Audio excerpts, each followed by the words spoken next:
দেখি এদিকে দেখা। কই ভুল করছি, কার মতো লাগছে? মায়ের মতো না বাবার মতো? তুমি কার মতো দেখতে? বাবার মতো দেখতে? তাহলে পছন্দ। মাধবীর রোজনামচা আপনাদের সবাইকে স্বাগত। আমি এখন আপনাদের সাথে শেয়ার করতে চলেছি, আমি মায়াপুর গেছিলাম বেড়াতে। সেখানে এই সজনাটা আলু দিয়ে আর বড়া দিয়ে, ডালের বড়া দিয়ে একটা সবজি রান্না করেছিল, আমার খুব ভালো লেগেছিলো। তা সেটাই এসে আপনাদের সাথে শেয়ার করছি। তা সেখানে হয়তো অনেক কিছু দিয়েছিল, কিন্তু আমি সেরকম কিছু মশলা দিয়ে করিনি।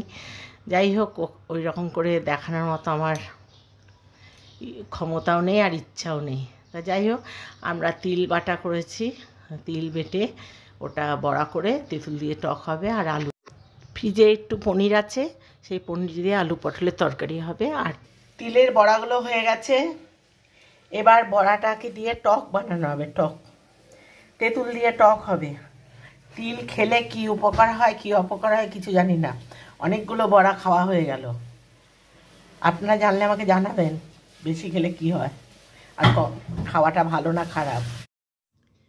তিলের বড়াগুলো হয়ে গেছে, আর পাঁচফোড়ন আর লঙ্কা দিয়ে এই তেঁতুলটা সোমবার দেওয়াও হয়ে গেছে। এবার এটা নামিয়ে রাখা হয়েছে। এবার বড়াগুলো ঠান্ডা, মানে তেঁতুলে ঠান্ডা হয়ে গেলে এই বড়াটা এখানে দেবে। এটা দিয়ে খুন্তি কর, খুন্তি দিয়ে কর, এটা দিয়ে করা যায় না? তোর হাতটাই দেখা যাচ্ছে। কী কী দিবি? এটা দিচ্ছি ধনে, জিরে, গরম মশলা, তেজপাতা। কী দিয়ে হবে? জিরে দিয়ে পটল আর পনির দিয়ে হবে, পটল আলুর তরকারি করে পনির। পনিরটা দেখাবে? পনির, পনিরটা এখন শক্ত হয়ে যাচ্ছে, ফ্রিজে ছিল। দেবো তো? হ্যাঁ হ্যাঁ।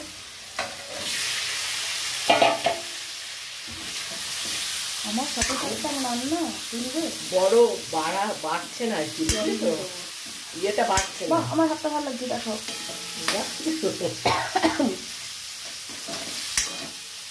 চলো দিয়ে দেবো জল।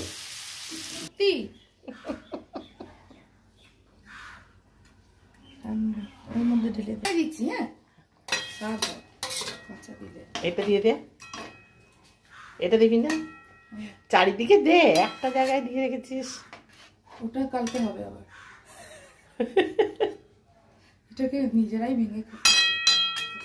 এখনো শক্তটা যায়নি না, ভেতরটা বড়, পুরো গরমে গরমে হয়ে যাবে। মানে দেখি তখন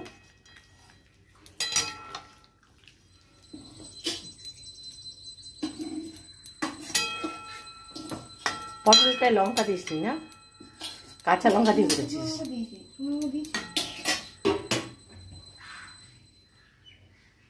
ফোটা টক করে বলা কাছে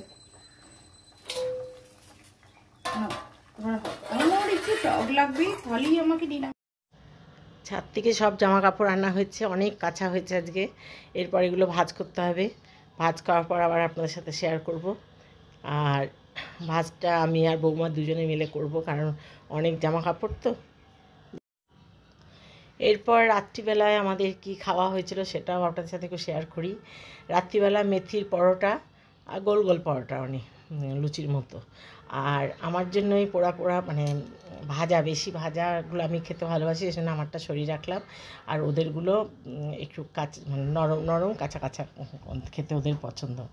আর আলুর একটা পাতলা ঝোল করেছিল, আর দুপুরে একটু তরকারি ছিল, লাউয়ের তরকারি, সেটা আমার জন্য রাখা আছে, সেটা আমিই খাবো, ওরা খাবে না। ওরা শুধু এই আলুর ঝোল আর পরোটা দিয়ে রাত্রি খাবে। তাও এখন রাত্রি অনেক, এখন রাত্রি। আমার ভিডিওটা যদি আপনাদের ভালো লাগে তাহলে লাইক, শেয়ার, কমেন্ট করবেন। নতুন বন্ধুদের বলছি, তোমরা যদি আমার ভিডিওটা দেখো এবং ভালোবাসো আমাকে, তাহলে একটা সাবস্ক্রাইব করে অল বাটনটা বাজিয়ে দেবে, তাহলে আমি যখনই ভিডিও ছাড়বো তোমাদের কাছে সঙ্গে সঙ্গে চলে যাবে। আর পুরনো বন্ধুদের আমার অনেক অনেক শুভেচ্ছা ও ভালোবাসা রইল। এর পরের ভিডিওর জন্য অপেক্ষা করতে হবে।